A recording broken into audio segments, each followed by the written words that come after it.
Thalès a vécu à Milet en Turquie de 620 à 550 avant Jésus-Christ. Il était mathématicien, philosophe et astronome. C'est un des fondateurs des mathématiques grecques. Il fut un modeste commerçant, puis fit une carrière politique et économique avant de partir en Égypte, où il y étudia les mathématiques et en particulier la géométrie. Il fut l'un des premiers à donner une explication non mythologique de l'univers en déclarant « Ce ne sont pas les dieux, mais les nuages qui font pleuvoir ». En effet, à cette époque, tout le monde croyait que les dieux dirigeaient le monde.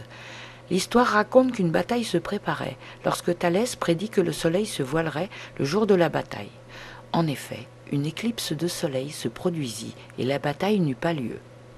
On dit que grâce à son savoir météorologique, il prédit une excellente récolte d'olives, acheta le plus de pressoirs possible qu'il monnaya lorsque la récolte des olives battit son plein, ce qui lui permit de gagner beaucoup d'argent.